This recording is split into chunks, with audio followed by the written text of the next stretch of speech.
Buenas tardes, pueblo de Venezuela. Mi salud y mi respeto a todos ustedes. Me quito el obligatorio tapabocas que aún con máxima fuerza debemos usar para la prevención de la aún visible pandemia del COVID. El día de hoy hemos querido, tal como lo anunciamos el día de ayer, convocar esta rueda de prensa donde están presentes en este auditorio medios tanto nacionales como internacionales, con el objeto de dar detalles precisos que van más allá de una simple información periodística, sino queremos también hacer una muy breve, obviamente por el tiempo, descripción de carácter, vamos a decirlo así, penal, con los elementos de convicción criminalístico que hemos recabado, con las experticias forenses que obviamente hemos determinado para esclarecer lo que yo he llamado el cangrejo de la década. No es un simple cangrejo, porque estamos hablando de un hecho punible aterrador, con visos escalofriantes, que los vamos a presentar sobre, yo lo diría en escala de la siguiente manera: el secuestro inicialmente por sicarios, la desaparición, porque fue así la secuencia, y finalmente el asesinato a través de arma de fuego, de disparo, del líder revolucionario, del profesor de larga trayectoria, muy querido por todos nosotros, a quienes lo hemos conocido personalmente y a quienes de alguna manera también de manera indirecta pudieron conocerlo, el profesor Carlos Lanz. Una, vamos a decirlo así, espeluznante trama que mezcla como una especie de cóctel de la muerte, como un cóctel del terror. Yo diría múltiples móviles criminales, donde inclusive se le intentó dar durante muchos meses y aproximadamente 2 años, ya en agosto hubiese sido 2 años de investigación y búsqueda. Agosto del año 2022. El hecho ocurre el 8 de agosto del año 2020. Se le quiso dar incluso hasta avisos de que hubiese sido un móvil político. Se ha hablado, se ha conjeturado inclusive en algún momento que pudo haber sido por un móvil pasional. La lamentable, repito, desaparición y asesinato, homicidio del profesor Carlos Lanz, a quienes sus autores intelectuales y materiales no solo es que no le respetaron la vida, su, vamos a decir, madurez, tanto profesional como militante revolucionario, incluso biológica, al momento del trágico hecho, Carlos Lanz tenía 74 años, recientemente hubiese cumplido 76. Por lo tanto, apenas este Ministerio Público, que hoy, como todos ustedes han podido observar, más allá de las opiniones políticas, etcétera, no solo es que ha recobrado un prestigio que no tenía, yo diría más bien se ha convertido en la institución garante, como debe ser, como manda la Constitución, de protección y defensa de los derechos humanos y al mismo tiempo líder de la acción penal en el país.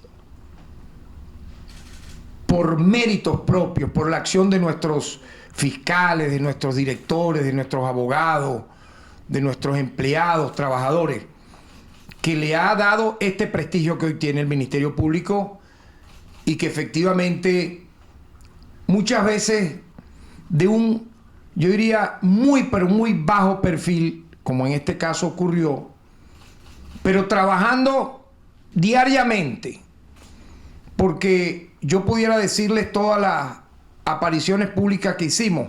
Esta sería la tercera rueda de prensa dedicada al tema Carlos Lanz en 2 años, pero el hecho de que sea la tercera rueda de prensa no implica que durante casi estos 24 meses nuestros fiscales, nuestros abogados dispusimos para esta investigación, que todavía continúa, por cierto, 6 fiscales, todos ellos orientados por mi persona como fiscal general de la República, con el apoyo de órganos auxiliares de justicia que mencionaré y que puedo destacar, obviamente, muy importante, por ejemplo, el órgano auxiliar conocido como el GOES, adscrito al Ministerio de Relaciones Interiores y Justicia, el CICPC, el SEBIN.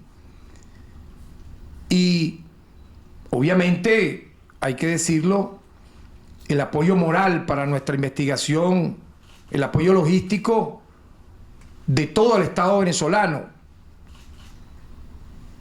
con el propio jefe de Estado, el presidente de la República, Nicolás Maduro Moro, atendiendo, interesándose, llamando, reuniéndose con nosotros para conocer desde el primer momento en que ocurre esta lamentable tragedia del avance de la investigación. Porque quienes no conocen la materia penal, quienes no conocen por razones de ignorancia supina o de ignorancia propia, una materia tan compleja y delicada como la materia penal, creen o piensan que ocurrido un hecho punible, ya en 48 horas pudiera resolverse. Hay casos que se resuelven incluso en media hora, en 1 hora, porque la flagrancia te lo determina. Pero este hecho fue tan preparado por sus autores intelectuales y materiales, tan minuciosamente, vamos a decirlo así, organizados, que tuvieron incluso ellos la llamaban así, la coartada perfecta para el crimen perfecto. Asimismo ellos lo revelaban dentro de sus tertulias necrofílicas. Sin embargo, nosotros decimos que no hay crimen perfecto y que efectivamente, si quisieron llamarlo cangrejo, bueno, perfecto. Hoy, tal como nos corresponde, con pruebas irrefutables, contundentes y demoledoras, vamos a detallar el por qué y cómo y cuándo ocurrió este abominable crimen, que incluso, hay que decirlo, fue utilizado para que tuviese repercusión internacional y señalar indignamente al Estado venezolano. En tal sentido, debo con toda la responsabilidad decir que de manera personal, no solamente en el momento en que ocurre el evento, dirigí esta investigación, sino quiero, periodísticamente tal vez no tenga el valor para ustedes, pero para nuestro equipo, tanto del Ministerio Público como los órganos auxiliares de justicia, tiene un valor simbólico o profesional importante. Desde el día sábado hasta el día de hoy, yo pudiera decirles que en lo personal no solamente he entrevistado a los responsables, a la gran mayoría de los responsables como autores intelectuales y materiales, en madrugadas, en noches, en días, cualquier hora, desde el sábado, domingo, lunes, martes, incluso día feriado, y hasta hoy miércoles, antes de llegar a esta alocución frente a ustedes, junto con todo el equipo, repito, de fiscales y de órganos auxiliares de justicia, porque el caso lo ameritaba. Nos tocó en una oportunidad, yo lo compartía testimonialmente con el ciudadano presidente de la República, Nicolás Maduro. Este caso, por alguna manera, me hacía recordar las veces en que me tocó dirigir también las investigaciones sobre la masacre de Tumeremo, siendo defensor del pueblo y presidente del Pueblo Ciudadano, donde logramos casi que en tiempo récord esclarecer un hecho que quisieron algunos medios y sectores políticos interesados imputárselos al Estado venezolano. Terminó siendo una acción criminal de mafias que en las minas del Callao actúan de manera criminal. Y se pudo no solo hacer las detenciones de rigor de los autores intelectuales y materiales, sino esclarecer el hecho. Y posteriormente me tocó coordinar también de manera personal, como en otros casos que no voy a detallar, la llamada masacre de Barlovento, donde caen abatidos varios campesinos en el estado Miranda y lamentablemente se vieron involucrados en esos hechos agentes del Estado pertenecientes al sector militar que todos sin excepción fueron o han sido procesados, imputados y acusados. En tal sentido, este caso que ha conmocionado a la opinión pública dentro y fuera del país, pudiéramos decir que a pesar de que, lo voy a repetir por segunda vez, a pesar de que vamos a dar detalles abundantes con órdenes de aprehensión, imputaciones, etcétera, las investigaciones continúan, porque no descarto que hayan nuevos detenidos. En tal sentido, yo pudiera resumir que a este momento tenemos la, vamos a decir así, aprehensión con carácter de indiciados, unos, de imputados, otros, de 13 personas. 13 personas. Por su vinculación con el secuestro y posterior asesinato del profesor Carlos Lanz. Yo quiero destacar un momento importante a partir de aquellos días iniciales de agosto del año 2020, que marcó de alguna manera un antes y un después en la revalorización, el replanteamiento, el impulso definitivo y decisivo de esta investigación que se dio a partir de una mesa de trabajo que acá mismo cercano al auditorio del Ministerio Público realizamos el día 28 de abril de este año, con todos los fiscales, cuerpos auxiliares de justicia involucrados en la investigación del caso. En dicha reunión nos acompañó inclusive el ministro almirante Remigio Ceballos, su equipo de funcionarios, directores y jefes del 6CPC, del SEBIN, viceministros, directores del Ministerio Público, para trazar una nueva línea de investigación en base a elementos que fueron surgiendo este año 2022. Tal vez los autores materiales e intelectuales dijeron, bueno, dale ventaja al ganador, se van a olvidar del caso. No. Ellos creían, esa fue tal vez la sobreconfianza que tuvieron. Y esa sobreconfianza terminó desencadenando todo el esclarecimiento de este lamentable hecho.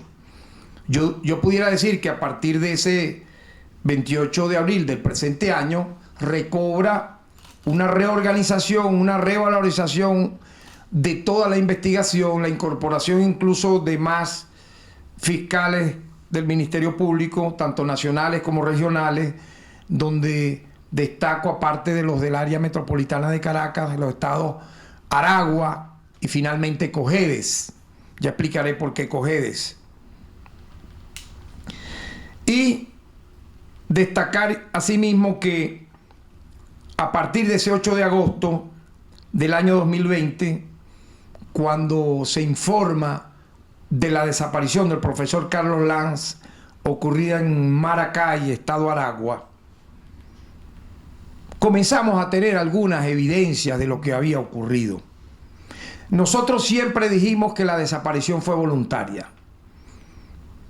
Y extrañamente el llamado comité de búsqueda, imagínense, algo así como que un ministerio público paralelo, o sea, el comité de búsqueda, el llamado comité de búsqueda del profesor Carlos Lanz, manifestaba su enojo y hasta muchas veces su rabia, porque en las comparecencias públicas que me tocó hacer, incluso en las publicaciones en nuestras redes sociales, y lo mantuvimos siempre, que la desaparición de Carlos Lanz de su casa había sido voluntaria. No había elementos de ningún tipo que revelasen que en el momento de su desaparición, previo a ella, hubiese ocurrido dentro de su vivienda un hecho violento. Supóngase usted, la rotura de la puerta, la entrada de personas encapuchadas o no, con armas largas, agresiones físicas a los miembros del núcleo familiar. Nosotros decíamos que nada de eso había ocurrido, sino que más bien la desaparición, la extraña y enigmática desaparición, había ocurrido de manera voluntaria, porque él salió, incluso cerró la puerta de su casa, le dio a la cerradura el toque de 2 veces y sale incluso con su arma, la cual usaba normalmente, sin que hubiese indicios en ese momento y posteriormente a su salida de un hecho violento, de un hecho de sangre, de que se hubiesen escuchado disparos, de que se hubiesen visto los vecinos, cuyas casas fueron todas revisadas, enfrentamiento alguno. Eso enojaba mucho al llamado comité de búsqueda, porque paralelo a lo que nosotros decíamos, comenzó entonces a presentarse una especie de línea paralela a nuestra investigación, diciendo que había sido un secuestro violento, que incluso había participación de mercenarios extranjeros, pero sin presentar ninguna prueba. Nosotros nunca dijimos, por supuesto, que tal o cual teoría era descartable. Más bien decíamos que no descartábamos ninguna, incluyendo móviles que pudieran tener un carácter personal. Pero vean ustedes que paralelo a estas comparecencias nuestras, dando algunos detalles, quería imponerse a la fuerza, pero sin ningún tipo de prueba, sin ningún elemento criminalístico que presentase una refutación a lo que nosotros decíamos, que efectivamente esto supuestamente había sido un hecho violento, de agresión, con participación de mercenarios extranjeros, etcétera, pero sin presentar una prueba. En tal sentido, sí teníamos corroborado que a partir de las 8:30 de la mañana sale el profesor Carlos Lanz de su casa. Ya hay una hora específica de un vacío donde ninguno de los entrevistados pudo respondernos qué ocurrió en esa hora, entre las 8:30 y las 9:30. Allí hubo una gran laguna informativa de grandes contradicciones en todos los entrevistados del momento.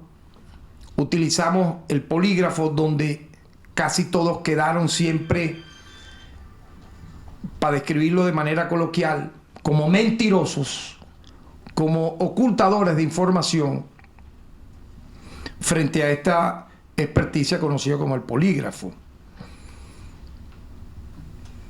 Obviamente seguimos avanzando en esas investigaciones, viendo lo que había pasado ese día, cómo había pasado, Y siempre la conclusión era que Carlos Lanz había sido en ese momento llevado, o sea, sacado de su casa de manera pacífica por alguien, siempre decíamos, de su extrema confianza, por la manera de cómo era Carlos Lanz. Había sido guerrillero, había estado preso aproximadamente una década, había tenido una larga militancia revolucionaria, entre otros con el Partido de la Revolución Venezolana, el PRV-FAL, en el cual, por cierto, nosotros militamos, que fundó Douglas Bravo. Posteriormente, el propio Carlos Lanz fundó otras organizaciones, una de las más conocidas, Desobediencia Popular. Luego se integra al Movimiento Quinta República y al PSV. Es decir, es una persona de una larga trayectoria y de una personalidad en la cual todos podíamos coincidir que él no iba a salir en plena cuarentena, radical, pandemia, con cualquier pelagato que le ofreciera una cola. Tenía que salir con alguien de extrema confianza de él, como en efecto así pasó. Igualmente, quiero detallar nuevamente lo que ese día pasa. Su esposa informa, Maggie Kumari, que ese día salió de su vivienda a las 8:30. Ella deja al profesor durmiendo, según su versión. A las 11:30 aproximadamente, la hija sale de su habitación y se percata que su padre no estaba, y a partir de ese momento no se supo más de él. Esas fueron, digamos, las versiones, entre comillas, oficiales de su entorno familiar. Nosotros como Ministerio Público, de manera oficial, recibimos la noticia de su desaparición el día 9 de agosto. Y ahí inmediatamente designamos, en esa primera avanzada, 3 fiscales, estos mismos con competencia en derechos humanos, extorsión y secuestro y delitos comunes, para iniciar dichas diligencias. Yo quiero destacar que luego, por instrucciones nuestras, incorporamos a un psiquiatra a la unidad criminalística del Ministerio Público, que tiene cada día, la hemos modernizado más, hemos incorporado nuevo personal, a 2 expertos en poligrafía, y en esa primera avanzada, luego que hicimos todo esto, incorporamos incluso un 4º fiscal de los 6 que finalmente tuvieron la investigación. Quienes se sumaron a los órganos auxiliares de investigación que ya narré inicialmente, que son el GOES, una unidad especializada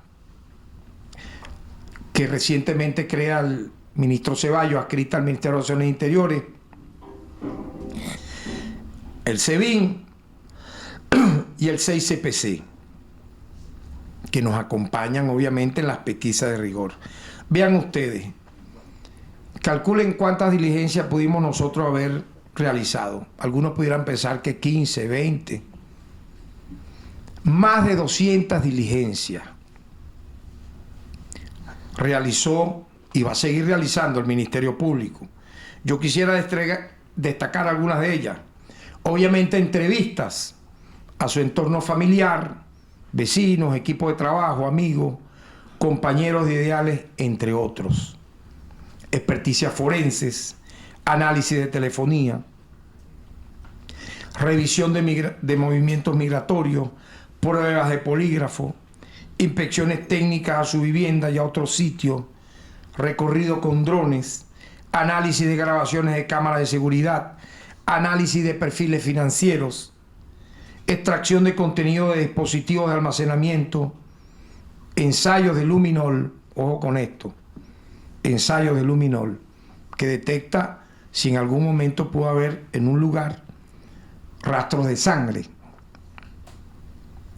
Verificación en puertos y aeropuertos, despliegues en los estados Guárico, Bolívar, Aragua y Caracas inicialmente, y finalmente en Cojedes, experticias psiquiátricas, perfil psiquiátrico familiar, entre otros. Por lo que pudiéramos referir que ya, como lo dije inicialmente, al final dispusimos de 6 fiscales, tanto nacionales, provisorios y auxiliares, y yo pudiera destacar también entonces equipos regionales en los estados Aragua y Cogede, que sumarían y pudieran haber llegado a una docena de fiscales si sumamos a los regionales. Y lo más relevante, importante que les voy a ir desarrollando es que a partir de la reunión del 28 de abril pudimos detectar, que una de las personas del círculo más cercano a Carlos Lanz había cambiado su residencia tras 20 años de trabajo con la familia. Eso nos llamó mucho la atención. Una persona que hacía las veces de doméstica, de ama de llaves, prácticamente ella decía que Carlos Lanz era como su papá, de pronto cambia de residencia. Y otro detalle que nos llamó la atención es que 7 días antes del lamentable hecho se va de la casa. 7 días antes del hecho. ¿Por qué? ¿Por qué la sacan de la casa? Por algo sería.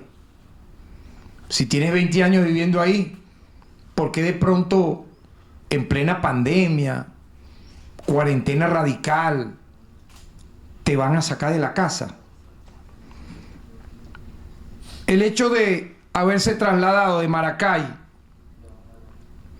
al Zulia, concretamente a un sector conocido como Mene Grande, nos obligó, como parte de la investigación, cuando nos notifican los fiscales, digo, vamos a traernos a esa doméstica, vamos a hablar con ella. Y efectivamente, el 27 de junio se logra ubicar a la ciudadana Marjorie Acevedo, doméstica en la casa de Carlos Lanz, para el momento de su desaparición y casi un miembro de la familia. Al ser entrevistada, esta persona, que fue clave en esta etapa, añade una nueva información valiosa para esclarecer los hechos. Esta ciudadana reporta una relación de hostilidad, a veces extrema y manifiesta, entre Carlos Lanz y su esposa Maxiorisol Kumari, conocida, o se da a ella a conocer como Maggi Kumari. Y esta doméstica revela algo que ya de alguna manera conocíamos, debo decirlo, sí, lo conocíamos obviamente posterior al hecho de la desaparición de Carlos Lanz el 8 de agosto, pero sin la revelación del número de parejas extramatrimoniales que la señora Maggi Kumari tenía, al margen de su relación matrimonial con Carlos Lanz. La doméstica revela particularmente que le llamaba la atención entre varias parejas extramatrimoniales que ella pudiera tener, al menos la de 2, cuyos nombres son Oliver Medina y Glenn Castellano, oído con el nombre de Glenn Castellano, que es el amante de más larga data de la señora Maggi Kumari, que paralela a su relación con Carlos Lanz, nunca dejó de tener una relación sentimental con este sujeto con antecedentes criminales, entre otros asalto a banco, donde pagó 3 años de presidio en Puente Ayala, estado Anzoátegui, entre los años de 1997 hasta el año 2000, 3 años en Puente Ayala, estado Anzoátegui, y 1 año de presidio también, nada más y nada menos que en Tocorón, entre el 2010 y 2011, por robo de vehículos y delitos conexos. En tal sentido, esto nos llevó a hacer un vaciado telefónico importante a esta doméstica y proceder a la detención y entrevista de ambos personajes. Quiero destacar que se logra ubicar y entrevistar al ciudadano Oliver Medina, quien afirma que para el momento de los hechos mantenía una relación sentimental con Maxiorisol Kumare, paralela a la que ésta tenía con el profesor Carlos Lanz. Pero revela, incluso a mí me lo dice, que él era parte de su equipo con el cual él tenía beneficios económicos, recibía beneficios económicos.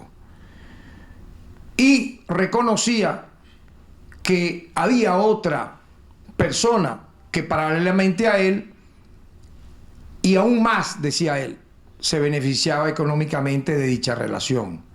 Todo tras la sombra del prestigio de Carlos Lanz, que era Glenn Castellano. Quiero destacar que esta versión que estoy aquí refiriendo, estos testimonios, la ratifica por escrito en interrogatorios hechos por nosotros con los fiscales Darwin Zambrano, quien luego de culminar su relación con Aliesca Gil, hijastra del profesor Carlos Lanz, decide, antes no lo quiso hacer, pero luego que culmina dicha relación con la hijastra de Carlos Lanz, decide develar los turbios comportamientos de Maxiorisol Kumare contra Carlos Lanz, incluso agresiones de carácter física, verbales, humillaciones permanentes, vejaciones de Maggie Kumare contra Carlos Lanz, que prácticamente hacían esa relación o la transformaban en una relación patológica, enfermiza, de agresora a agredido.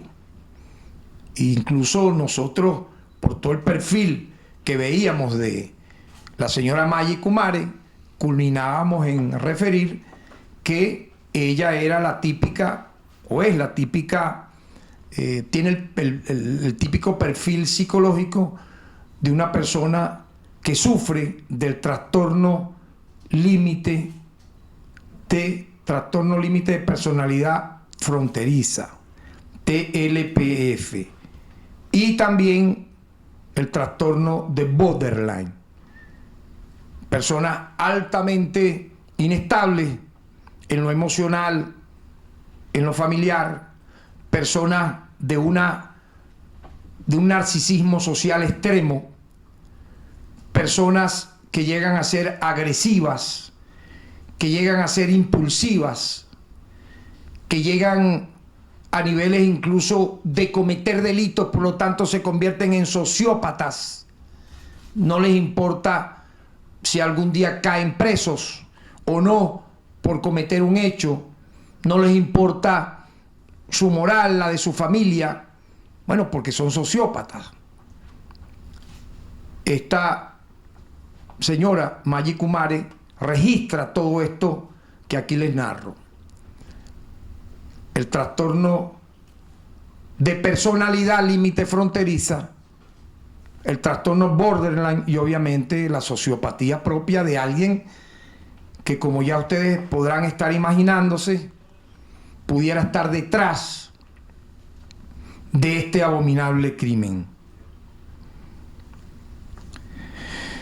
Quiero igualmente destacar que esta declaración de Darwin Zambrano involucra malas atenciones de pareja. Él decía que era constante. Y el engaño al cual lo sometía, él reconoce que pudieron haber otros amantes, pero que él no los recuerda con nombre, entre Maggie Kumare, Glenn Castellano y Oliver Medina. Obviamente esto nos lleva entonces a entrevistar a Glenn Castellano. Vamos a presentar, por ahora no, ya digo cuándo, un video revelador, estremecedor, yo diría dramático, por lo real y por lo brutal, de este amante de Maggie Kumare, conocido como Glenn Castellano, a quien nosotros entrevistamos, y debo decirlo, logramos que finalmente él, Glenn Castellano, se convirtiera en un delator. Le ofrecimos la garantía procesal de la delación, la cual él aceptó luego de admitir los hechos. Entonces ya tenemos un elemento fulminante. Glenn Castellano, amante de Maggie Kumare, es en este momento testigo, pero al mismo tiempo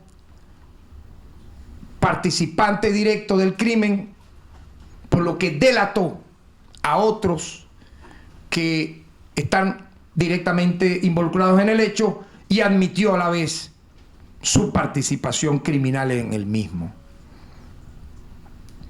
Obviamente, tras estas revelaciones que nos hace a nosotros personalmente, a los fiscales, al órgano auxiliar de justicia, Glenn Castellano, esta investigación cobró un giro de 180 grados. Y estoy hablando del día sábado hacia el día de hoy. Estamos hablando de pocos días que se han convertido en, para muchos de nosotros, me disculpan, en semanas y meses, porque un día se ha unido a una noche, a una tarde, a una madrugada, y luego a otro día, una tarde, otra noche, otra madrugada, y creo que va a seguir por otros días más. En tal sentido, en su delación, así tiene que técnicamente, para los amigos de los medios que están acá, referirse, en su delación, porque Glenn Castellano es un delator. En su delación, Glenn afirma que tres meses antes del hecho, es decir, de la desaparición de Carlos Lanz, la señora Kumare, si me permiten mostrar su reciente, una foto reciente, mientras ha sido entrevistada. Podemos verla en pantalla ya de manera más. Ese es el momento en que se le detiene y se le allana su casa, una de sus casas, porque aparece luego como propietaria encubierta vía testaferro con blanqueo de capitales de Tito Viloria, de una casa de playa en Tucacas, de 2 apartamentos en Maracay, Estado Aragua, de una finca de 80.000 metros cuadrados en Cojedes, de camionetas, de carros, etc. Glenn Castellano admite en su delación él mismo haber participado del asesinato de Carlos Lanz por mandato directo de Maggie Kumare. No olvidemos, para identificar el personaje, que creyeron iba a tener la coartada perfecta diciendo que no, esto fue una extracción de mercenarios extranjeros del Estado sionista de Israel, de Estados Unidos de América. Creyeron que esa iba a ser su coartada perfecta. Aportada, una coartada perfecta que siempre fue burda y de ofensa incluso al propio Carlos Lanz. De seguro fue aportada esa coartada en su mente por esta persona acá conocida como Tito Viloria, de una antigua militancia en el Partido Socialista de Trabajadores. Se autocalificaba él mismo de troquista, por lo tanto manejaba el discurso, ¿verdad?, de presentar este hecho, porque yo estoy convencido, yo lo entrevisté a él, y yo le pregunto, ¿por qué crees tú que Carlos Lam fue desaparecido y lamentablemente de seguro asesinado? Y él, a sangre fría, obviamente pálido, y su rostro, su perfil, a pesar de que quería aparentar tranquilidad, estaba altamente nervioso, con el movimiento de piernas, con la resequedad en la boca, decía: no, sin duda fue una extracción de una potencia extranjera. Yo le digo, ¿cuál? Entonces tuvo la desfachatez de decir que fue el Estado de Israel, llevárselo y luego entregárselo, así tal lo dijo, a Canadá.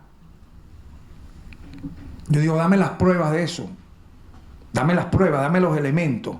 ¿Por qué eso pudiese ocurrir con Carlos Lam a sus 74 años de edad, dedicado de hace mucho tiempo a la docencia, etcétera? Y refiere y dice, bueno, eso fue una pase factura, una venganza, por él haber participado en el secuestro de William Frank Nihouse, que por cierto apareció con vida, no así el caso de Carlos Lam. Yo le digo, mira, ¿tú crees que a 2 años de estos hechos tú vas a mantener esa versión?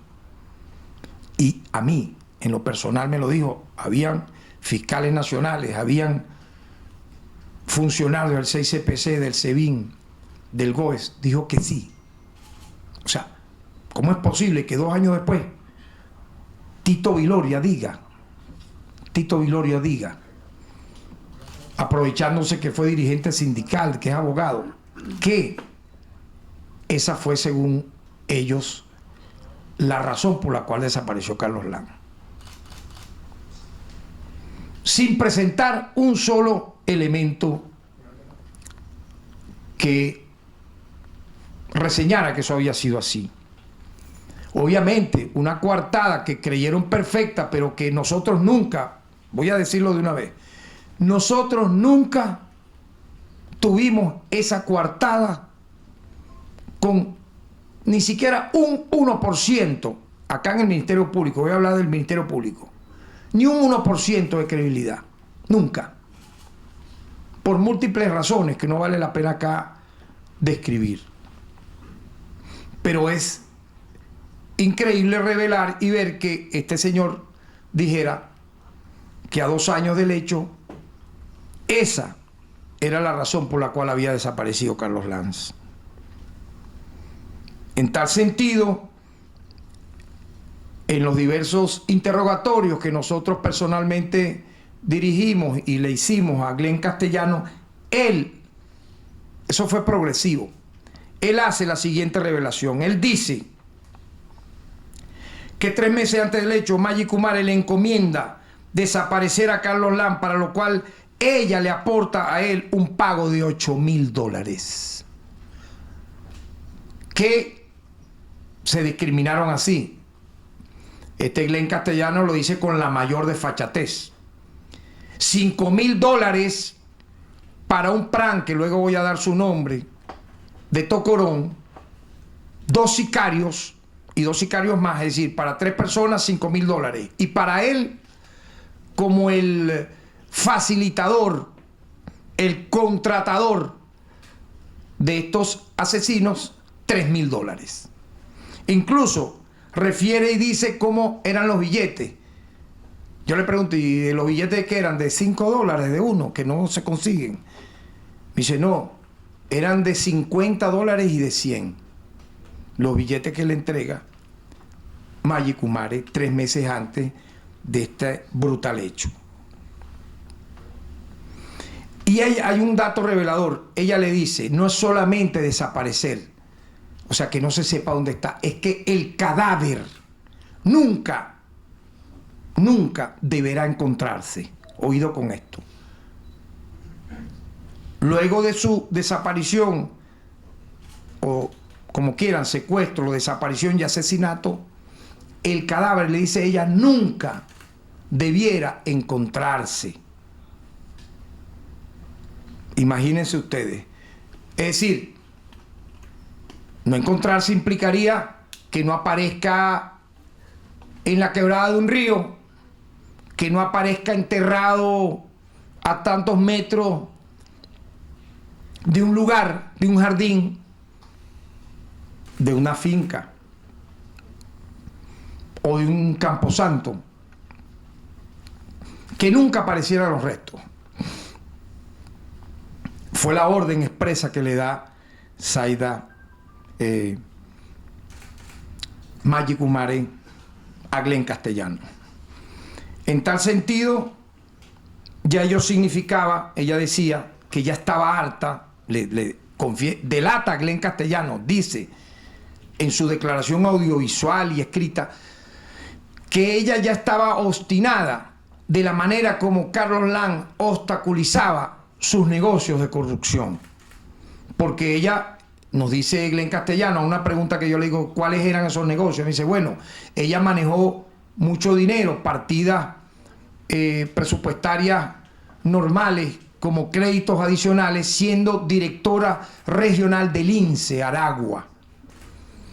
Y tenía un staff de proveedores que él calcula aproximadamente pudieran haber llegado a 18, donde incluso él, Glenn Castellano, era uno de ellos, por la vía de buscarle amigos que fuesen proveedores de alimentos. En el caso de Tito Viloria, aparece como su principal proveedor y presumimos su testaferro, principal proveedor. Calculen ustedes, alguien que era un dirigente sindical modesto, de pronto era el proveedor, él mismo me lo confesó, de alimentos, franelas, gorras, equipos de oficina, etcétera. Él, el principal proveedor, junto a 17 más. Y dice Glenn Castellano que a cada uno de esos proveedores mensualmente, y me lo confesó el propio Tito Viloria, él mismo dice, sí, yo le daba a ella una comisión. Le digo, ¿cuánta era la comisión? 20%. De lo que él dice que el 20%. De pronto yo puedo decir que es el 40% o no sé.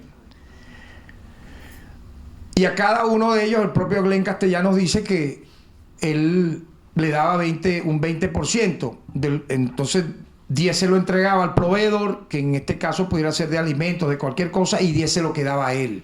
Incluso él decía que tenía una manutención fija de aproximadamente $400 que le daba Maggie Kumare a Glenn Castellano por los favores recibidos, que podían ser de participar en actos de corrupción u otros. Decía que lo mantenía, le daba ropa, alimentos, etcétera. Y siempre decía, bueno, no, eso no era solo conmigo. Dice él, a otros también hacía eso. Algo realmente inmoral, desde todo punto de vista, porque usar la figura de Carlos Lam para hacer cosas como esta, yo creo que no tiene calificativo. Igualmente, de todos estos negociados que tenían harto, según ella, a Carlos Lam, recibía beneficios Zaida Suárez, quien también está detenida y ha aportado también información, quien aparece en toda esta trama como la pareja sentimental de Tito Viloria. Todo este negociado tinglado de corrupción le permitió incrementar su patrimonio de forma desproporcionada. De hecho, yo le pregunto a Tito Viloria, explícame si tú has sido toda la vida un dirigente sindical, un militante de base de los troquistas, explícame cómo tú tienes estos bienes. Y le pregunto, ¿cuáles son tus bienes a nombre tuyo? Porque tenemos ya las copias de los mismos. Y él dice, la finca de 8 hectáreas, la casa de playa en Tucaca, camioneta, carro, los apartamentos en Maracayo. Le digo, oye, increíble. Obviamente, Glenn Castellanos dice, y Darwin dice, que todas esas bienes eran objetivas y finalmente de Maggi-Kumari. Y la fachada era este señor Tito Viloria. Todo esto que les estoy aquí refiriendo lo ratifica verbalmente y audiovisualmente Darwin Zambrano, quien revela que Tito Viloria y Zaida Suárez pagaban altas comisiones a Maggi Kumari tras obtener contrataciones como proveedores del INSE. Lo ratifica, aparte de Glenn Castellano y aparte de la confesión que a mí mismo me hace Tito Viloria, Darwin Zambrano. Todos estos hallazgos de manera paulatina se desencadenaron en los últimos 4 días, en los cuales, como ya dijimos, de forma personal y directa, muy profesional, muy respetuosa de la Constitución y la ley y los derechos humanos, dirigimos personalmente de forma ininterrumpida, con todo lo que implica el trabajo de los órganos auxiliares de justicia que he mencionado, de los fiscales, abogados, y que la propia delación de Glenn Castellano, que ya vamos a ver. Yo quiero que tengan la atención, no estoy creando una expectativa ficticia con el video, pero la propia delación de Glenn Castellano, aparte de ser totalmente escalofriante, detalla en apenas 8 minutos todo esto que aquí hemos ido explicando.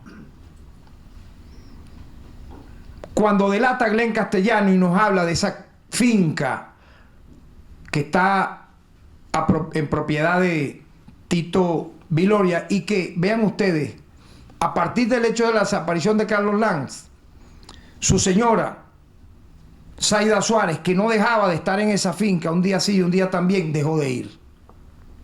Llamó la atención eso. ¿Por qué dejó de ir? Si usted se la pasaba ahí. Por algo, ¿verdad? ¿Qué será? Glenn Castellano, de manera personal, incluso se me ofreció una madrugada: si quieren vamos hoy para la finca. Le digo, bueno, ya va, son las 5:40 de la madrugada, cálmate. Vamos a esperar que amanezca, que te acuerdes de otra cosa que todavía no te has acordado cuando duermas. De pronto te acuerdas, como en efecto se acordó. En la tarde de ese domingo, y personalmente, de forma posterior, se organizó el allanamiento con nuestros fiscales nacionales, con el equipo del GOES, del SEBIN, del 6CPC, con el apoyo de la Fiscalía Superior de Cojedes, el allanamiento e inspección de la finca La Fortaleza, ubicada en Cojedes, en un sitio inhóspito, por allí por el Baúl, en medio de palos de agua, coletazo del ciclón este que no vino, gracias a Dios. Nos acompañó un equipo de forense, un grupo inclusive de caninos, de perros adiestrados para olfatear cadáveres.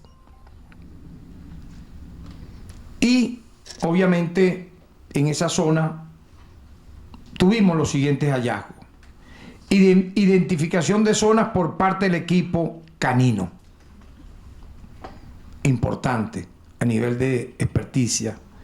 Repito, identificación de zonas por parte del equipo canino, donde nuestros expertos de la unidad criminalística, al pasar el luminol, detectaron rastros de sangre en una fosa ubicada en el potrero izquierdo, colindante con una finca vecina a la finca La Fortaleza. Ubicación de rastros de sangre, entonces, detectados por la prueba de luminol en una fosa que ya describí. Ubicación de una prenda de vestir. Importante esto que estoy diciendo. de una prenda de vestir. Casualmente, vean esto, Glenn Castellano nos dice que el día en que aparece Carlos Lanz y él lo ve el 8 de agosto, incluso también en la finca, tenía una camisa de cuadros azul. Bueno, este hallazgo acaba de ocurrir el día de ayer. O sea, es irrefutable. Estamos haciendo, obviamente, yo quiero adelantar, es una investigación preliminar que está en proceso. Las investigaciones que correspondan de rigor para determinar si esta camisa corresponde a Carlos Lanz, y están las pruebas, tenemos cómo determinar de ser así, pero es un hallazgo referir, él pudo haber dicho, Glenn Castellano, antes de nosotros conseguir esta evidencia, él tenía una camisa negra o tenía una camisa roja, ¿verdad? O venía con una franela. No, pero él dijo una camisa de cuadros azul. Igualmente, quiero destacar que se logra identificar en medio de todo esto, y antes de llegar a la finca, por la delación de Glenn Castellano, se logra identificar al capataz de la finca, un ciudadano conocido como el Caliche, de presunta nacionalidad colombiana, que actúa como el capataz de la finca, quien también entrevistamos, y él nos confiesa su adicción a las drogas, al consumo de drogas y todo tipo de alcohol. Es decir, pudiéramos decir que estamos ante la presencia de un sujeto con escasa empatía humana, producto tal vez de su largo tiempo de consumo de droga, de alcohol, etc. Glenn Castellanos lo identifica a Eli Becerra, el capataz que acabamos de mostrar, como una persona muy peligrosa. Él lo dice. Yo le digo, más peligroso que tú, que has atracado bancos y carros y has estado preso en Tocorón y Puente Ayala. Y él dice, yo soy al lado de él, palabras textuales, un niño de pecho. Le dije, menos mal, imagínate tú. Si tú eres un niño de pecho. Estamos hablando del delator que dice haber recibido los $8,000, de haber contratado 2 sicarios vía enlace de un plan de Tocorón para el día, y esto es revelador en la delación, para el día 8 de agosto ser Tito Viloria quien se llevase engañado, porque supuestamente iba a haber una reunión con milicianos en Mariara, a el profesor Carlos Lanz. Ese fue el engaño que le hicieron. Vamos a una reunión en Mariara con milicianos, porque hay una conspiración en marcha contra el gobierno. Sale Carlos Lanz de ahí y se lo llevan finalmente, ya lo vamos a ir detallando, a la finca La Fortaleza en Cojedes. En tal sentido, yo quiero hacer un paréntesis para recordar lo que dijimos en nuestras declaraciones previas ante este caso. Siempre afirmamos que las experticias determinaron que no hubo un acto violento, ya lo dije en el preámbulo, vinculada a la desaparición de Carlos Lanz de su casa. Por ello siempre sostuvimos que su salida del hogar fue voluntaria, cosa que irritaba enormemente al autollamado comité de búsqueda Carlos Lanz, que no buscó nada. Y decíamos que no existía evidencia criminalística de violencia en su hogar o en el entorno. Igualmente decíamos que ninguna hipótesis la descartábamos, entre ellas, por cierto, la vinculación de su círculo más cercano en el crimen. Quiero recordar que en los primeros abordajes que realizamos por nuestros fiscales, la unidad criminalística, los órganos auxiliares de justicia, encontramos 2 videos que reportan la salida de la señora Kumare pasada las 9:30 de la mañana, existiendo una disparidad con la hora que ella reportaba en su denuncia. También se detectaron cambios de equipos telefónicos en ella y todo su entorno familiar, coartadas infundadas, llamadas, incluso ella simuló llamadas. Recibió una llamada, llamen a los fiscales, a los policías. Aquí grabé a la persona y usted ve cómo dramatizaba la llamada con el supuesto mercenario que le estaba dando información a ella, que la llamaba desde Canadá, etcétera, y era yo diría un drama totalmente mediocre del peor teatro bufo, totalmente simulado, totalmente falto de credibilidad. En tal sentido, yo creo que es bien importante ya en este momento que pasemos en unos segundos a ver el video. Pero la delación de Glenn Castellano, yo diría, nos lleva a concluir que la idea era secuestrar a Carlos Lam, utilizando para ello a Tito Viloria, sacar a Carlos de su residencia sin levantar sospecha. Lam no salía con cualquier persona, como ya lo dije, y en ese sentido Tito Viloria era el pasaporte para la realización de estos hechos, invitándola a esa reunión en Mariara, que nunca fue, en el sector Yagua. Vean ustedes, van viajando, ¿no? Primero Tito Viloria, un Mitsubishi Lancer adelante, detrás, oh sorpresa, en una camioneta Explorer, 2 sicarios, y detrás de la camioneta Explorer, en un Ford Festiva, Glenn Castellano, o sea, la propia caravana del crimen, ¿no? En tal sentido, en el momento en que van llegando a la altura de Yagua, el grupo criminal de 2 sicarios se baja de la camioneta Explorer, intercepta el carro donde viene Carlos Lam con Tito Viloria, a mano armada lo bajan del carro en presencia totalmente a sangre fría de Tito Viloria, lo amordazan, lo maniatan y lo lanzan al capó de la camioneta azul Explorer con destino a la finca La Fortaleza en el estado Cojedes. Durante todo esto, estas circunstancias, aquí hay que referir entonces que estos 2 sicarios que previamente contrata por la vía del financiamiento que le da Maggie Kumare a Glenn Castellano son José Pinto, alias Bombero Osa, quien ya fue capturado.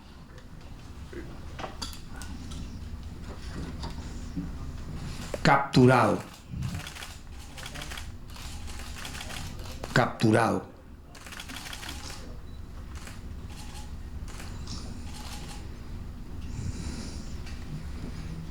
Y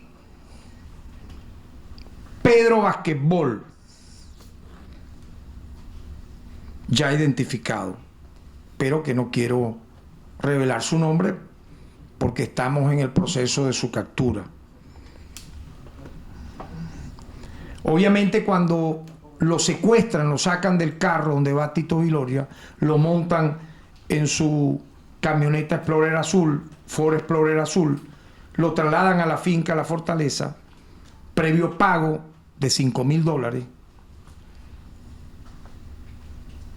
Glenn Castellano, para tener una coartada con Maggie Kumare, se regresa al INSE Maracay. Y vean ustedes, Nunca Maggi Kumare pudo explicar por qué un sábado, 8 de agosto, día de la desaparición de Carlos Lanz, se le ocurrió hacer una operación, un operativo de limpieza.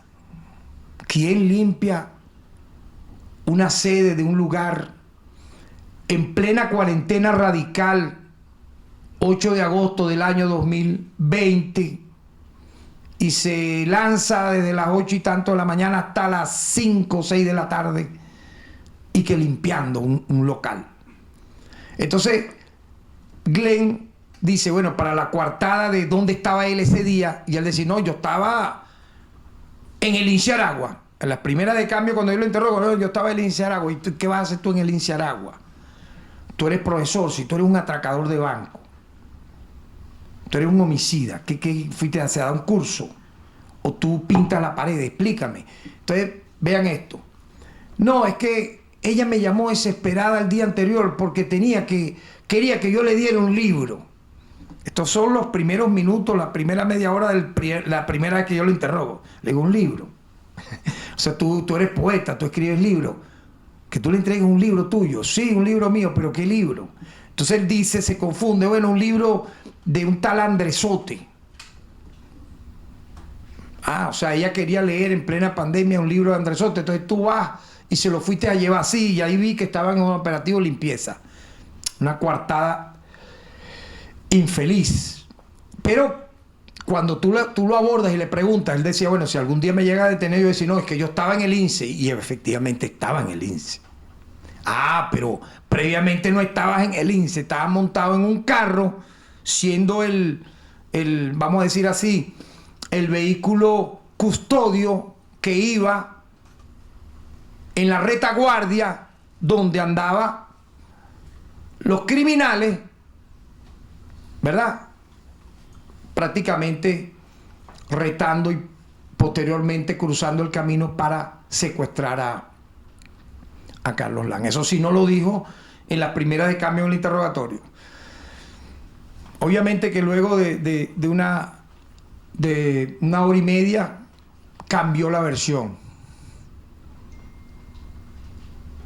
Cambió la versión. O sea, no era nada más el libro, sino que también quiso limpiar. O sea, pero fue al libro, fue a limpiar. No, bueno, a limpiar. Esas contradicciones, más una revelación que hubo ese día sábado, cuando lo interrogamos. Él dice que el móvil para él, en caso de... Yo le pregunto, ¿por qué crees tú que Maggi Kumare hubiese querido matar a Carlos Lanz? De una vez dijo, bueno, yo pienso que por sus negocios de corrupción. Por sus negocios de corrupción. Y ahí es donde delata toda la trama de sus negociados. Entonces, él allí no dice que venía detrás del carro, ¿verdad? No dice que luego que se va al INSE de Aragua. Él dice que después de ahí se fue para su casa. No revela en el primer interrogatorio que se devuelve. La verdad fue que se devuelve. Llega al INSE Aragua, monta la parafernalia, siendo él el autor, digamos, material del hecho a nivel de recibir vamos a decir, la coima, el dinero para cometer el crimen. Él dice, bueno, yo tengo que explicar dónde estaba. Bueno, no, yo estaba en el INSE pintando, entregando un libro de Andresote a la señora Maggi Kumare. Pero luego, la realidad, él mismo la confiesa en un segundo interrogatorio. Él se traslada a la finca La Fortaleza. Yo le pregunto, ¿a qué hora llegaste? Llega a las 4 de la tarde. Lo llevan al potrero izquierdo que colinda con la finca vecina. Y observa que está en una de las casas, en un bloque, sentado Carlos Lanz, maniatado y amordazado. Y en ese momento, los dos individuos que él contrata en presencia de Tito Viloria, no olvidemos, y Eli Becerra, capataz de la finca, y el propio Glenn Castellano, le propinan 2 disparos a quemarropa. Es decir, a próximo contacto. en la 100 derecha a Carlos Lanz. Y luego de este lamentable y terrible y criminal hecho, hay un momento, un detalle que Glenn Castellanos narra, que los matadores le dicen, de memoria me acuerdo, bueno viejo, prepárate que vamos pa' esa. En el lenguaje criminal amponil era prepárate que te vamos a matar. Y le dicen, este sujeto que está acá le dice a Carlos Lanz, arrodíllate que te vamos a matar, arrodíllate. A lo que Carlos Lanz le responde a este criminal, le responde y le dice, no, yo no me voy a arrodillar, yo voy a morir de pie, si me van a matar, me matan de pie, yo no me voy a arrodillar. Y ahí es donde le propinan los 2 disparos próximo contacto en la 100 derecha que literalmente le destrozan el cráneo. En ese momento, en presencia de Tito Viloria y Elis Becerra, deciden no dejarlo en una fosa que estaba en el potrero izquierdo colindante con la finca vecina, que previamente preparó Elis Becerra el día anterior. El 7 de agosto él prepara la fosa. Él cae en la fosa, lo lanzan allí. De hecho, el luminol, y esto es muy importante para los que saben del tema criminalístico y el derecho penal, y que han trabajado en órganos auxiliares de justicia, el luminol dio positivo. O sea, en esa fosa, efectivamente, hubo rastros de sangre y de masa encefálica. De hecho, los fiscales aquí presentes, los cuerpos auxiliares presentes, la patólogo del Ministerio Público, etcétera, refirieron que el lugar donde casualmente, que no es casual, los caninos detectaron un fétido olor, era debido a esos rastros de sangre que quedan, porque no estamos hablando que han ocurrido 100 años, menos de 2 años, del cadáver de Carlos Lanz, que allí había sido lanzado, pero que sin embargo, y aquí sí voy a dar entrada a la presencia del video, que sin embargo, vean ustedes la orden que da Maggi Kumare, que no aparezca el cadáver. No es que solo desaparezca Carlos Lanz, es que no aparezca el cadáver. Esa orden entonces se da y no deciden dejarlo en la fosa, sino que trasladan el cadáver, lo agarran entre los 2 sicarios y el capataz, desnudan al cadáver de Carlos Lanz ensangrentado, lo colocan en una cama de plástico, una sábana de plástico de aproximadamente 3 metros en la parte trasera. ¿De qué? ¿Qué creen ustedes? De una cochinera, donde habían 9 cochinos bien papeados. Y ustedes dirán, ¿y para qué será? Según la delación, oigan bien, la delación certificada, firmada de Glenn Castellanos y ya con órdenes de aprehensión en la cual lo va a decir en un tribunal, ¿era para qué? Finalmente, con la peor enseñanza de las casas de pique de Colombia, porque ese ha sido el mal vecino que le ha importado a nuestro país mutaciones de delincuencia totalmente atroces que no conocían los venezolanos, como las casas de pique, el desmembramiento de cuerpos previamente asesinados. ¿Para qué? Para desaparecer los rastros del hecho. Y eso fue lo que ocurrió, lamentablemente, según la delación de Glenn Castellanos, con el cadáver de Carlos Lanz. Según Glenn Castellanos, los 2 sicarios utilizaron cada uno un machete, es decir, 2 machetes, y el capataz, Elsie Becerra, un cuchillo, para entre los 3 desmembrar, mutilar el cuerpo de Carlos Lanz, comenzando por brazos y manos, posteriormente piernas y pies, luego el tronco y finalmente la cabeza, y lanzársela paso a paso durante un lapso de 45 minutos a la cochinera, para que los cochinos allí, digamos, que convivían ahí, se comieran literalmente los restos mortales de Carlos Lanz. Repito, es la delación certificada, firmada en presencia nuestra, en presencia mía, el propio fiscal general de la República, de los fiscales nacionales destacados, de los comisarios, miembros de los órganos auxiliares de justicia presentes, GOES, SEBIN, 6CPC. Un desenlace no solo sorprendente, sino cruel, escalofriante, espeluznante, de este aberrante crimen que este grupo amponil quiso presentar previamente como una, vean ustedes lo terriblemente criminal, no solo el hecho material del crimen, sino también un crimen moral de querer luego decir que esto fue una, entre comillas, desaparición forzada atribuible al Estado venezolano. Se cansaron de decirlo, ese mal llamado Comité de Búsqueda Carlos Lanz. Pensemos, oye, ¿por qué será? Y coro lo hicieron varios. Qué lamentable.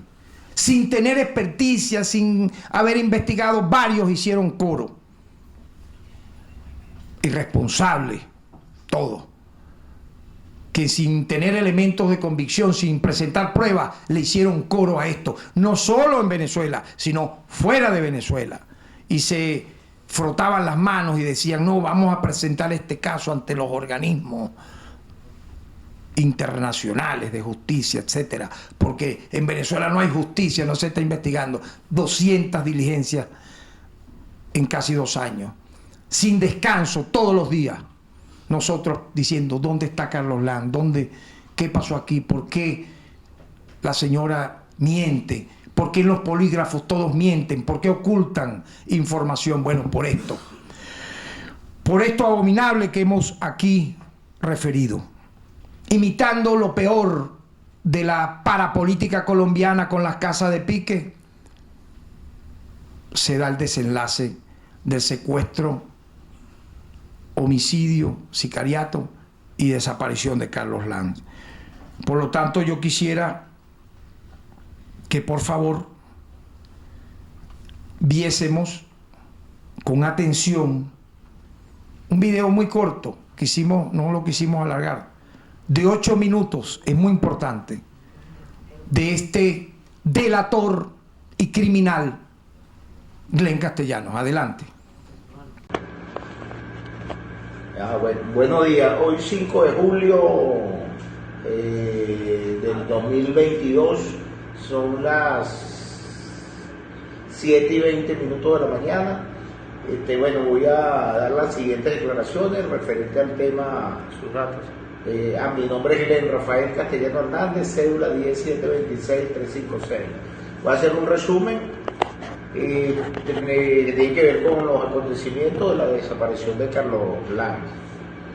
3 meses antes de que sucedieran los hechos, del 8 de agosto, yo hablé con la esposa, donde me solicita le busque, con la esposa que es Maggie Kumari, que le busque 2 sujetos, 2 malandros, para desaparecer a un ciudadano, a un señor. Ella no me da detalles al momento. Yo hablo con los muchachos, los cuales uno tiene el apodo de bombero, el otro Pedro Basquetbol. Se coordina un dinero en dólares, $5,000 los muchachos. ella por el apoyo que le presté me da 3.000 entre billetes de 50 y de $100. El día de los hechos, ella unos días antes entrega el dinero, un mes antes más o menos, no, 20 días antes, entrega el dinero, se le cancela a los muchachos, se monta la operación para el día sábado 8 de agosto, donde participa Tito Viloria, que lo invita a una reunión política en Mariara. Lo traslada en el Mitsubishi Lancer azul, de allí lo lleva por la autopista regional del centro, hacia Yagua. Es abordado por los dos sujetos antes mencionados, una camioneta Explorer azul. Someten a Carlos, lo montan en la camioneta, lo amarran y amordazan, es llevado con destino a la finca La Fortaleza en el estado Cojedes, vía El Baúl, propiedad de Tito Viloria. Ok, yo cargaba un Ford Fiesta Balita. Yo me regreso a Maracay, hago como me pidió Maggi Kumare, que llegara al INSE, me voy en el carrito de mi compañera, un Festiva rojo desteñido, llego al INSE, estoy con ella un buen rato y luego me voy, salgo del INSE del Intercomunal, me dirijo a mi casa, cambio vehículo y me voy hacia el estado Cojedes. Cuando llego a la finca, está Carlos Lano, amordazado y amarrado, sentado en un bloque en una construcción que tiene dicha finca. Y allí los dos muchachos que lo ejecutan, lo llevan a una fosa que habían preparado un día antes el capataz de la finca, de nombre Eli. En el trayecto le dicen a Carlos: viejo, ¿sabes que va para esa? Carlos no responde ni nada por el estilo. Cuando llegan a la fosa le piden que se arrodille, a lo cual Carlos se niega, recibe el primer impacto en la sien derecha y posteriormente le propinan el otro disparo. Inicialmente lo iban a enterrar en la fosa, pero después deciden desmembrarlo. Hicieron una cama de plástico, con plástico que venden por metro, lo pegaron 3 líneas de plástico de esa, meten el cuerpo de Carlos allí desnudo, la ropa la meten en una bolsa, los muchachos se quedan con un bolso pequeño que cargaba Carlos en ese momento, proceden a desmembrarlo y dándoselo a los cochinos para que desaparezcan toda evidencia. Entre los objetos que cargaba Carlos había una condecoración que es una réplica mínima de una espada de Bolívar. Carlos la usaba mucho, la cual me la dan unos muchachos que yo la sacaron del bolso y yo la mantengo como, vamos a decir, un trofeo de guerra, pues, por decirlo en esos términos. De allí, bueno, yo me retiro a la finca, me vengo a Maracay, se hicieron lo que ordinariamente se activó un comité de búsqueda, bueno, con Zaida Suárez, Tito Viloria, Darwin, que es esposo para ese momento de una de las hijas de Maggi, las hijas de Maggi. Ok, se hizo toda una alaraca allí con el tema de la desaparición, se hicieron marchas, murales, todo ese tipo de cosas. En la fecha posterior al mural, el día del mural, Zaida Suárez me dice que se había extralimitado la situación pensando que no iba a tener tanta trascendencia. Ok, ocurrió eso, después empezaron hicieron como una guerra o un falso positivo, haciendo ver que había sido el Mossad, la CIA, a través de una empresa de unos generales venezolanos de nombre Protocol, para que habían negociado a Carlos Lam, con el enemigo, o sea, con las potencias extranjeras, y era un pase de factura por el caso Nijau. Pero resulta que no, pues eso fue una obra endógena de, bueno, la esposa y el círculo más allegado a Carlos Lam, que hicieron tal desaparición, pues, o tal operación. Ok, cuando van a desmembrar a Carlos, que lo trasladan de la fosa a la cama de plástico, eso fue, o sea, un mantel de plástico. Ese material, ese plástico lo compró Tito y lo unió con cinta de embalar, haciendo un largo, o sea, un ancho como de 3 metros de longitud, precisamente para que no hubiesen rastros allí. El capataz Eli es uno de los que participa en la desmembración con un cuchillo, y los dos matadores con machete, y se lo van dando a los animales que estaban en ese momento. Hasta que cuando estaba activa esa cochinera, el último animal de eso, de lo que se comió a Carlos,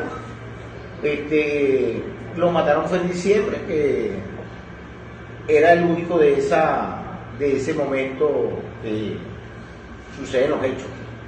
Bueno, como podemos todos, muchos con la mayor sorpresa, algunos de nosotros no tanto, por todo lo que íbamos evidenciando poco a poco en las entrevistas, en los allanamientos, en las inspecciones. Este testimonio de un principalísimo actor participante del criminal y abominable hecho de haber secuestrado, asesinado y desaparecido a Carlos Lanz, nos ha revelado este sujeto, Glenn Castellano, con antecedentes penales de asalto de banco, robo de vehículos, etcétera, no deja ninguna duda. Aquí los elementos de convicción, los elementos que hacen plena prueba, a pesar de que aún, oigan bien, continúan las investigaciones y no descartamos que hayan nuevos detenidos, nos revelan que se cae la coartada de la limpieza del INSS el día sábado, de querer, como Tito Viloria insistentemente me refería, que la versión que él todavía mantenía era que se lo había llevado al Mossad israelí con apoyo de la CIA y de paramilitares colombianos para cobrarle un hecho que había ocurrido a mediados de los años 70, por el cual Carlos Lam pagó una década de prisión y cuyo secuestro tuvo el desenlace de que apareciese en aquel momento William Frank Nijau vivo. Todo eso quedó totalmente sin sentido, ya todos viendo y oyendo la impresionante, repugnante confesión, delación de Glenn Castellano. En tal sentido, el Ministerio Público el día de hoy ha tramitado y ha sido declarado con lugar, por vía de necesidad y urgencia, ante el Tribunal Cuarto de Delitos vinculados al terrorismo y bandas criminales del área metropolitana de Caracas, las correspondientes órdenes de aprehensión que mencionaré. Serían 7, ¿ok?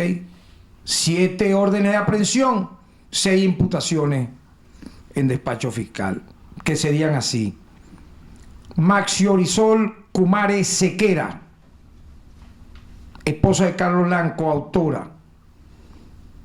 La orden de aprehensión es por los delitos de sicariato, previsto y sancionado en el artículo 44 de la Ley Orgánica contra la Delincuencia Organizada y Financiamiento al Terrorismo.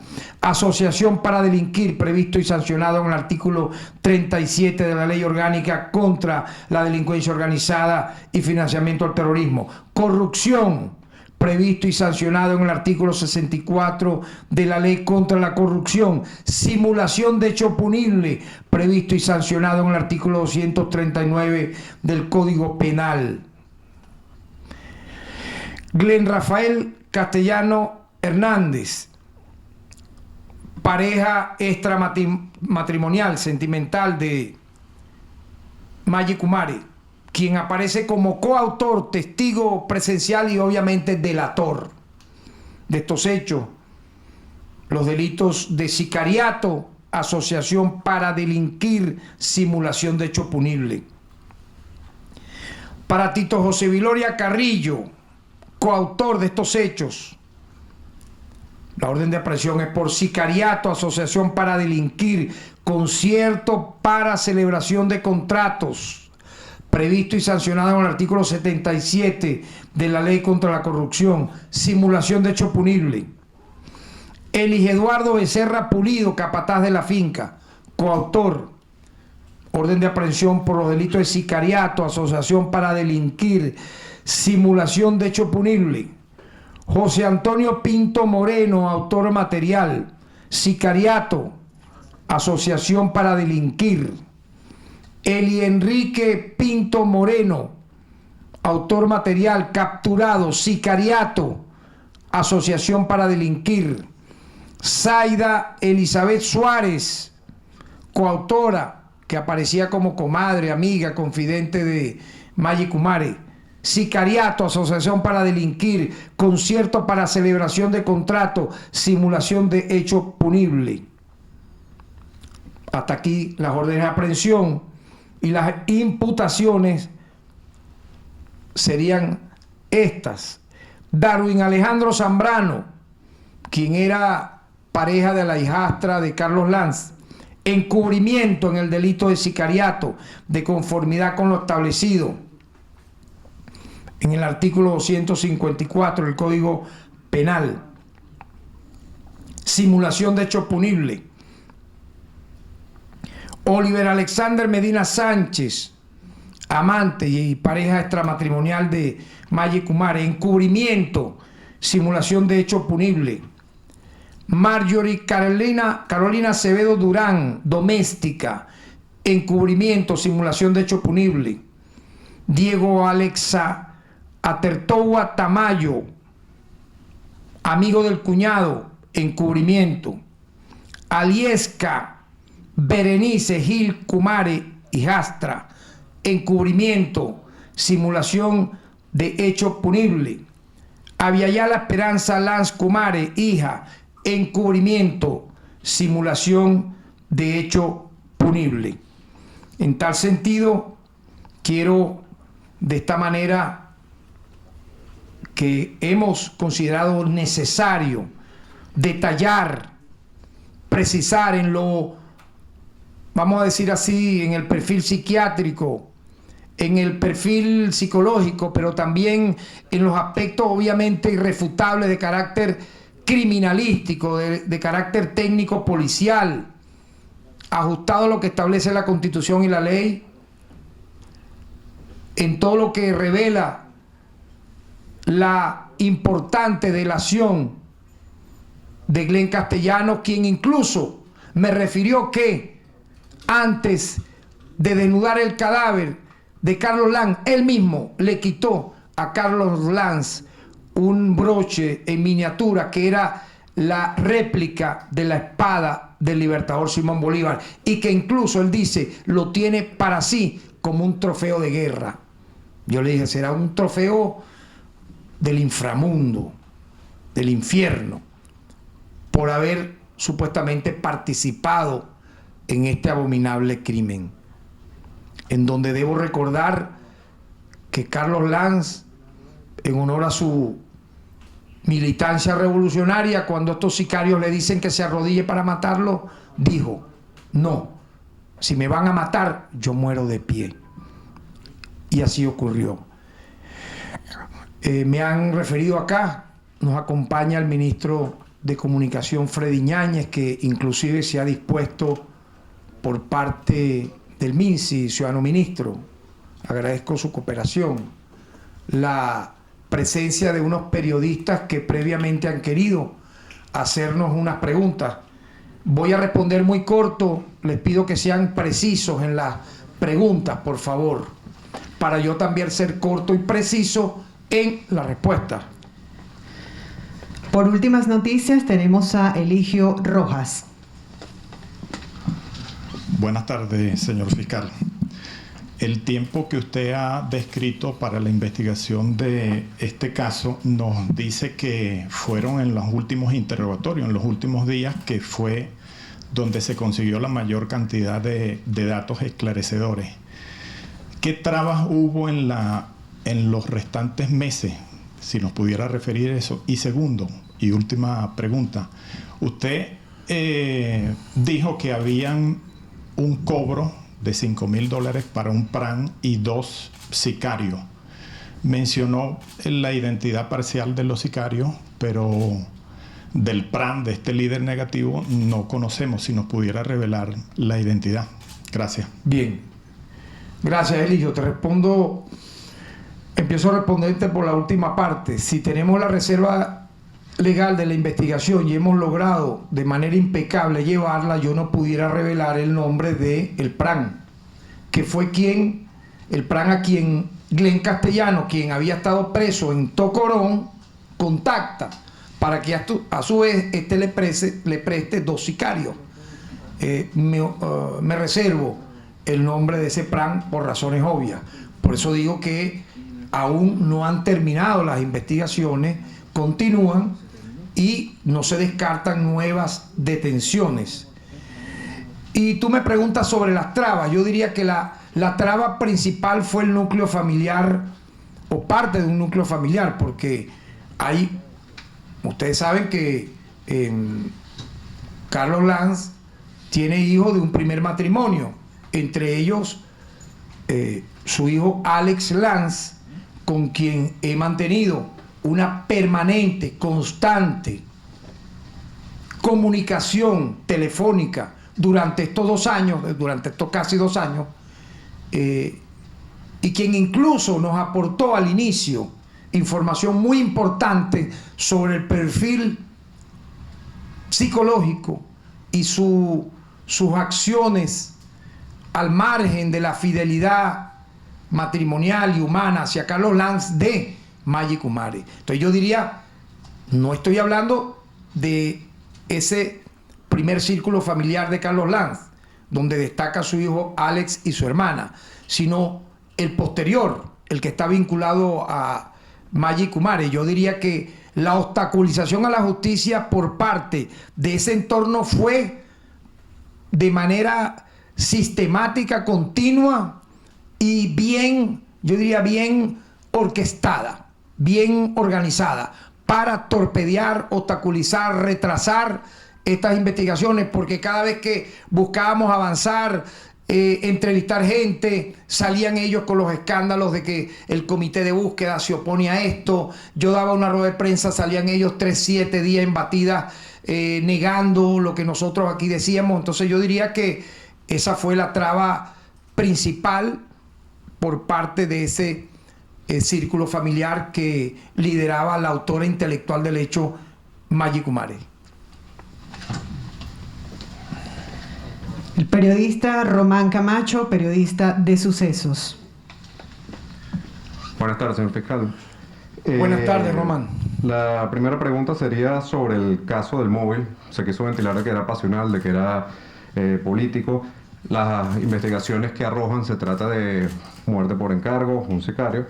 Y la segunda pregunta sería, ¿de qué manera estaba cansada Maggie Kumare de que el profesor Lanz iba a boicotear o a obstaculizar los hechos de corrupción que ella estaba realizando? ¿La iba a denunciar, la iba a dejar en evidencia, que iba a realizar Muy importante tu pregunta, efectivamente, claro. Respondo por la segunda parte de tu pregunta. Yo creo que ya era evidente, es la percepción de todos, que Carlos Lanz o la iba a denunciar y entregarla a los órganos de justicia, o él temía por un desenlace fatal, donde él pudiera ser víctima de un hecho punible. Y efectivamente se pudo decir al principio, tú bien lo has señalado, de que el móvil, entre comillas, había sido político, una potencia extranjera, el Mossad israelí, la CIA, paramilitares colombianos, hasta culminar en la coartada que más quisieron ellos imponer, pero sin fuerza, de que había sido el Estado venezolano vía desaparición forzada por agentes policiales del Estado. Nunca presentaron una sola prueba. Nosotros aquí estamos presentando más de 200 diligencias y bueno, la reina de las pruebas, un delator, autor principalísimo del hecho, porque es el que contrata y enlaza al PRAN, a los sicarios, y que estuvo como testigo presencial, aparte de ser coautor del sicariato, me refiero a Glenn Castellano, para determinar que efectivamente no fue un móvil político, no fue descartado un móvil pasional, porque ella mantenía todas estas relaciones extramatrimoniales. Incluso ella, detenida, le ha confesado a nuestros fiscales, porque se le mostraron conversaciones con varios de esos amantes, que efectivamente sí, ella dijo sí. Entonces, imagínense, esta señora se quiso presentar ante la opinión pública como una especie de Manuelita San de quinta categoría, con su séquito de aplaudidores que la acompañaban, supuestamente levantándole un legado a alguien a quien había traicionado muchas veces, en lo sentimental, en lo afectivo y obviamente lo más grave, en lo humano, porque ordenó, pagó esa muerte por encargo. Por lo tanto, yo diría que, como tú señalas, efectivamente yo creo que iba a haber un desenlace de una denuncia, tal vez de Carlos Lanz, en contra de ella, y frente a eso, ella dijo, le dijo a Glenn Castellano: estoy obstinada, harta de las peleas y del comportamiento de Carlos, por lo tanto ya he decidido, dijo ella, ordenar que tú, en este caso Glenn Castellano, busques a los sicarios, desaparezcas el cadáver y que salgamos ya de él, porque nos estorba a todos, decía. Yo me imagino les estorbaba la cadena de negocios corruptos, ilícitos, que estamos también por averiguar, porque fíjate que le estamos imputando delitos de corrupción a ese entorno, ¿no? Por todo lo que el propio Glenn Castellano confiesa y lo que el propio Tito Viloria confiesa. Él dice que sí, que él cobraba por eso comisiones, se las pagaba a ella, se las repartía, le blanqueaba dinero. Ahí hay delitos de legitimación de capitales, obviamente, etcétera. Por lo tanto, el móvil sin duda fue la razón por la cual ella culmina, aparte del odio personal que pudiera tenerle, es ese, el de los delitos de corrupción que Carlos Lanz le descubrió y que estaba harto de ello, pues. Tercera y última pregunta a cargo de la periodista Madeleine García, Telesur. Hola, fiscal, buenas tardes. Buenas tardes, Madeleine. El comité de búsqueda, presuntamente, bueno, que lo lideran los presuntos implicados, trató de generar esa matriz de opinión que usted dice a nivel nacional e internacional política. ¿Por qué cree que hay detrás de todo esto? Incluso tratar de elevar el caso a la Corte Penal Internacional. Importante ese último dato. ¿Cómo sabes eso? Ellos dijeron y amenazaron, no públicamente, lo decían en privado, que el caso lo querían llevar a imagínense, a la Corte Penal Internacional. ¿Qué es eso? O sea, aquí todo el mundo ahora agarra de deporte, amenazar, apuntar al Estado venezolano, como tú señalas, de llevarlo a la Corte Penal Internacional. Efectivamente, estás informada, uno de los abogados del llamado Comité de Búsqueda, Carlos Lanz, reunido con nuestros fiscales, dijo que ellos iban a hacer eso.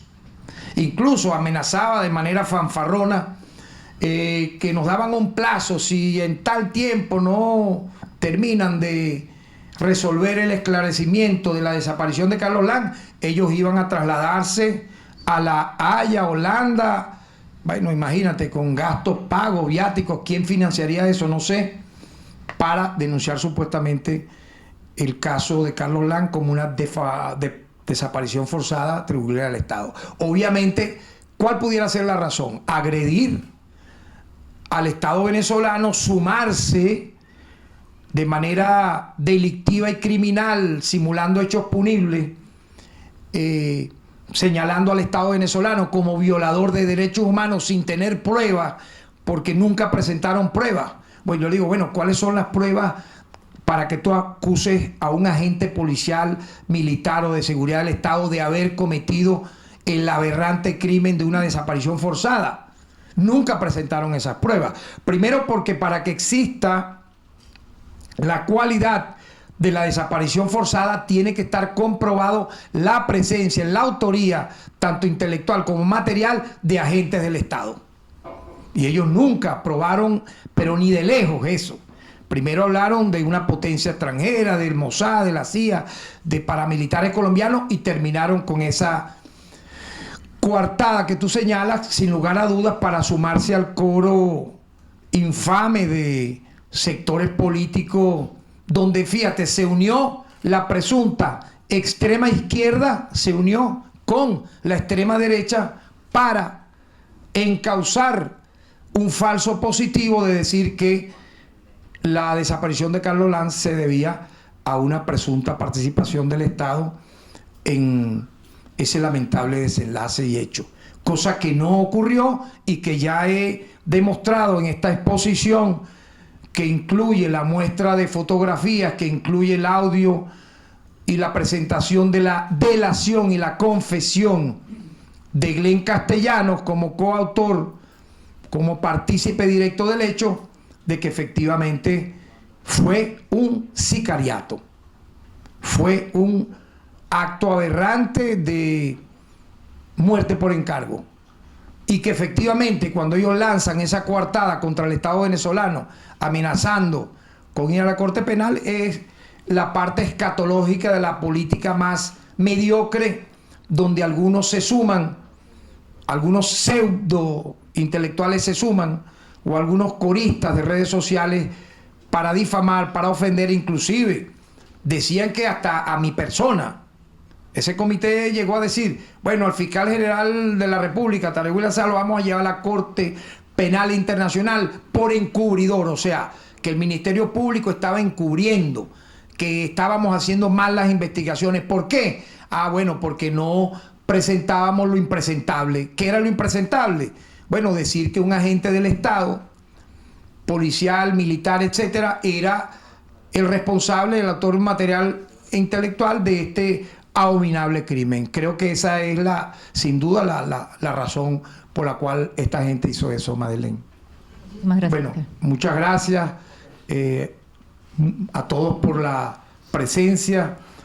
Agradecer entrañablemente a nuestros fiscales nacionales, regionales, directores, a todo el equipo que participó en esta investigación y que sigue participando. Agradecer al más alto nivel a las autoridades del Ejecutivo, empezando por el propio jefe de Estado, presidente de la República, Nicolás Maduro, por su apoyo incondicional a esta investigación, al ministro almirante Remigio Ceballos y su equipo, a los directores del 6CPC, comisario Douglas Rico, al director del SEBIN, general González López, y a todo el equipo, obviamente, de investigadores, de técnicos forenses, tanto de Senamé como de la Unidad Criminalística del Ministerio Público, que nos han apoyado de manera incondicional para esclarecer este hecho y para seguir investigándolo. Muchas gracias, muy buenas tardes.